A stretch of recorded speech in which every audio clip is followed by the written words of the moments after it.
organizada aí, enfim, na sua mente e nas suas anotações. Agora vamos ao ponto importantíssimo, né? Os ganhos do comércio, né? O que é isso aí que a gente já viu em partes até agora.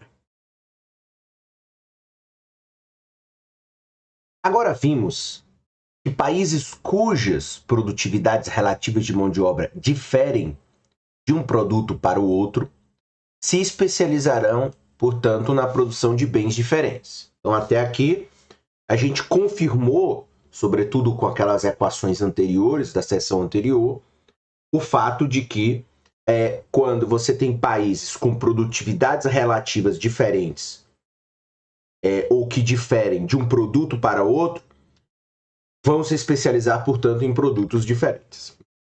Em seguida, mostramos que ambos os países derivam, portanto, ganhos de comércio a partir desta especialização, que foi o que a gente viu aí nos últimos parágrafos da seção anterior. Esse ganho mútuo, ele pode ser demonstrado de duas formas alternativas. Então, quando dois países, cada um se especializa em um produto, isso gera ganho para ambos. Então, isso é o chamado ganhos de comércio. A primeira maneira de mostrar que a especialização e o comércio eles são benéficos é pensar no comércio como um método indireto de produção, o que a gente viu praticamente aí lá na última figura. Tá até aqui embaixo, né? Na figura 3.4, em que a gente viu lá a economia doméstica tem um ganho, né, na quantidade de vinho, e a produção estrangeira tem um ganho na quantidade de queijo, porque ao fazer comércio internacional, ela pode romper as fronteiras da possibilidade de produção. Então veja, ó, a economia doméstica poderia produzir vinho diretamente, mas o comércio com a economia estrangeira permite que ela produza, entre aspas, porque na verdade ela vai usar a capacidade de produção do outro país, ela vai usar a fronteira de produção de outro país, permite que ela produza vinho produzindo queijo e comercializando em seguida o queijo em troca de vinho. Então esse método indireto de produzir, entre aspas, um galão de vinho, é um método mais eficiente do que a produção direta. Então os autores aqui fazem aí uma construção analítica de que, ao realizar o comércio internacional, portanto o país deixa de produzir vinho e passa a comprar vinho de uma economia estrangeira, ela passa a produzir de maneira indireta e de maneira mais eficiente e numa curva e numa fronteira de possibilidade de produção maior do que se esse país fizesse essa produção direta. Portanto, essa é uma consideração importante. É claro que, por exemplo, quando a gente fala de riquezas naturais, é claro que um país, por exemplo, que não tem minério de ferro, ele tem um ganho ao importar minério de ferro de um país que tenha talvez minério de ferro abundante, ou que tenha terras abundantes, ou que tenha uma quantidade de animais abundantes, ou que tenha outros recursos naturais abundantes. Então, em termos de recursos naturais, fica fácil ver que existe um ganhos de comércio. Mas nos produtos industrializados também, e nos serviços, hoje, enfim, por conta da era digital, você também aumenta a sua eficiência. Então, os autores colocam aqui que, ao comprar este produto numa economia estrangeira, você faz com que você aumente a eficiência da produção indireta, né, melhor do que se fosse uma produção direta, o que faz, portanto, com que lá a curva de possibilidade de produção ela melhore naquele produto. Agora, considere novamente, olha lá, o nosso exemplo numérico. Então, em uma economia doméstica, assumimos que pode levar 1 hora de trabalho para produzir 1 quilo de queijo e 2 horas para produzir 1 galão de vinho. Então, isso significa que o custo de oportunidade de queijo em termos de vinho é de 1 dividido por 2, ou 1/2. Né? 2, né? 1 dividido por 2. Mas sabemos que o preço relativo do queijo, depois de comercializado, será superior a isso. Ou seja, vai ser superior a 1. Então, o seu custo de oportunidade é 1 dividido por 2, mas depois, por conta lá do preço pré-comercializável, né, que a gente viu naquele gráfico em que tem o degrau, vai ser superior a 1. Então temos aqui uma maneira de ver os ganhos do comércio para a economia doméstica. Então, em vez de usar 2 horas de trabalho, então veja, em vez de usar 2 horas de trabalho, em vez de usar 2 horas de trabalho para produzir 1 galão de vinho, pode usar essa mão de obra para produzir 1 quilo de queijo e depois trocar este queijo por 2 galões de vinho. Então, aí há um ganho. Então, eu uso 1 hora para produzir um queijo e depois eu posso pegar queijo e posso comprar 2 galões de vinho no outro país. Eu posso trazer esse, então eu troco um queijo por 2 galões de vinho do outro país. Então, e aí eu vou gastar 1 hora de trabalho. Então, veja que, de fato, existe um ganho no que tange a melhor alocação dos recursos escassos da economia, no caso dos fatores de produção, e neste caso também considerando ainda apenas as questões ligadas ao fator de produção trabalho.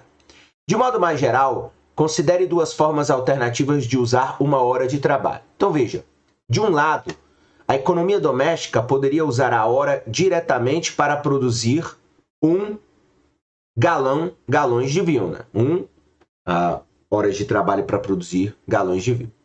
Alternativamente, a economia doméstica podia usar a mesma hora para produzir lá 1 dividido por horas de trabalho para produzir 1 quilo de queijo. Esse queijo pode então ser trocado por vinho. Com cada quilo comercializado por preço de queijo dividido por preço de vinho, galões, então essa hora original de trabalho rende, portanto, aí, entre parênteses, 1 dividido pelas horas de trabalho para produzir queijo, fecha parênteses, abre parênteses multiplicando, né? Aí multiplicando aqui fora, o preço de queijo dividido pelo... Aqui tem um erro, né? Pelo preço de vinho, tá menor aqui, esse pezinho aqui. Galões de vinho. Então teremos mais vinhos do que a hora poderia... teremos mais vinho do que a hora poderia ter produzido diretamente, enquanto aí temos a equação aqui 3.5 que diz o seguinte. Então, de maneira geral, o que já está posto aqui é que como você gasta menos hora num produto em que você é mais eficiente e depois troca com algum outro país que produz aquele galão de vinho que você gastaria mais tempo, você aqui tem. Então, por isso que diz o seguinte, teremos mais vinhos por hora do que aquilo que a gente poderia produzir diretamente, porque depois a gente vai intercambiar 1 hora de trabalho em 1 quilo de queijo por galões de vinho. Então, nessa equação 3.5, o que nós temos? Então, nós temos aquela fórmula ali, que já está posta, né?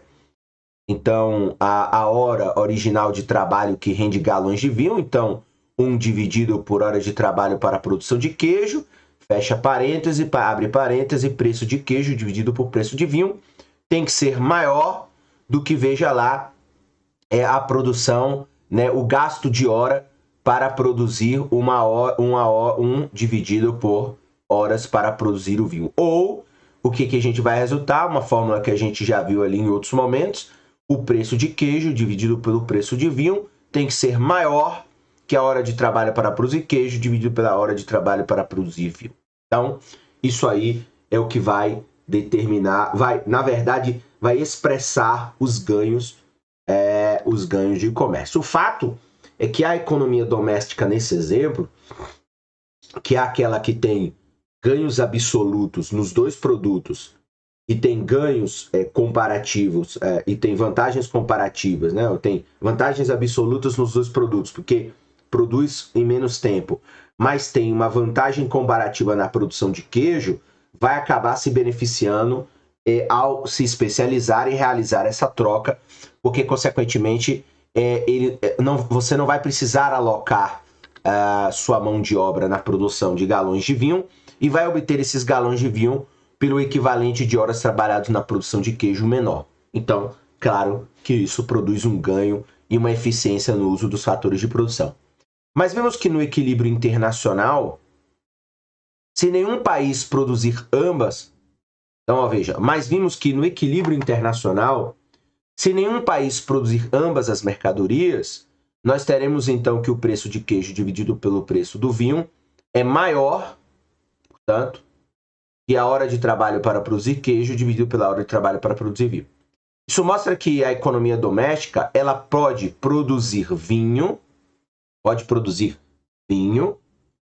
mais eficientemente ao fazer queijo e negociá-lo do que mediante a produção de vinho diretamente por si mesmo. Então, para entender, então isso mostra que a economia doméstica ela pode produzir vinhos, entre aspas, mais eficientemente ao fazer queijo. Então, eu faço queijo e troco por vinho e eu vou produzir vinho mais eficiente. E negociá-lo. Então, fazer o queijo e negociá-lo do que a produção de vinho diretamente no mercado nacional. Então, claramente, isso mostra que o consumo de vinho para a economia doméstica vale muito mais a pena que ele traga esse vinho de outro país. Da mesma forma, a economia estrangeira pode produzir queijo mais eficientemente ao fazer vinho e negociá-lo. Porque se lembre que lá, alguns parágrafos atrás, neste exemplo, os autores colocaram que a economia estrangeira acho que poderia levar 6 horas para produzir 1 quilo de queijo, enquanto a economia doméstica leva 1 hora para produzir 1 quilo de queijo. Então, também seria mais eficiente para a economia estrangeira que ela não gastasse mão de obra na produção de queijo, mas de vinho, e aí passasse, então, a, entre aspas, produzir queijo mediante a troca com vinho. Então, essa é uma maneira de ver que ambos os países eles ganharam. É claro que aqui, mais uma vez, são hipóteses teóricas, são construções teóricas, às vezes pode parecer um pouco abstrato, mas é aquilo que vai permitir mais à frente você compreender alguns acordos comerciais, algumas relações bilaterais, enfim, algumas estratégias no âmbito do comércio internacional na realidade, enfim, algumas políticas que são feitas com o objetivo de proteger a economia ou não da economia internacional. Então aqui é uma construção abstrata e essa é uma maneira que a gente pode ver de que ambos os países ganharam, e aí é o chamado ganhos de comércio. Outra maneira de ver os ganhos mútuos do comércio é examinar como o comércio afeta as possibilidades de consumo de cada país. Então veja, na ausência de comércio, as possibilidades de consumo são as mesmas possibilidades de produção. E aí a gente agora vai retornar aqui para a figura 3.4. Então são as linhas contínuas PF e o P asterisco, F asterisco na figura 3.4. Então, se não tem comércio, a economia doméstica vai ficar nessa curva aqui cheia, né? E a economia estrangeira também vai ficar nessa curva cheia. Então, você não tem comércio, ou seja, a sua possibilidade de consumo é a mesma possibilidade de produção. Só que quando você abre o comércio, então, uma vez que o comércio é permitido, então cada economia, aí veja, cada economia agora vai poder consumir uma mistura diferente de queijo e vinho da mistura que produz. Então, com o comércio internacional, você pode consumir produtos de forma ou quantidades diferentes daquelas que você mesmo produz. Por quê? Porque você pode incorporar a produção externa. Então, as possibilidades de consumo da economia doméstica são indicadas lá pela linha colorida pontilhada TF na figura 3.4.A. Então, por exemplo, aqui na economia doméstica, veja que a possibilidade de consumo... Então, PF é a possibilidade de produção nacional, mas TF, na economia nacional, na economia doméstica, é a possibilidade de consumo. Então, note que a possibilidade de consumo de vinho aumentou. Por quê? Porque eu vou incorporar a produção de outro país à produção externa. Enquanto a possibilidade de produção na economia estrangeira vai de T asterisco, F asterisco na figura 3.4b, e aí a mesma coisa. Então, F asterisco, P asterisco, a possibilidade de produção da economia estrangeira.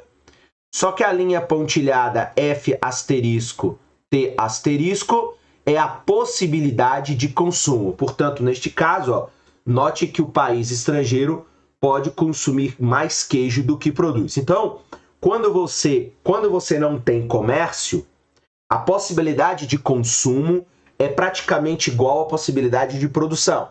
Então, de novo, sem comércio internacional, a possibilidade de consumo é igual à possibilidade de produção. Agora, quando você tem o comércio internacional, a possibilidade de consumo pode ser maior que a possibilidade de produção. Então, o país pode consumir mais produtos além daquilo que produz, porque compra este produto e gera um ganho de consumo ao trazer produtos importados para a sua economia, além daquilo que ela pode produzir. Então, isso aí claramente é um ganho de comércio. Então, veja, em cada caso, o comércio ampliou o leque de opções, aumenta a possibilidade de consumo, não de produção, aumenta a possibilidade lá do lado da demanda e, portanto, deve fazer com que os moradores de cada país prosperem e aí leve em consideração a hipótese de que, claro, consumir mais resulta em prosperidade, ok? Então, isso aí foi mais uma sessão dos ganhos de comércio.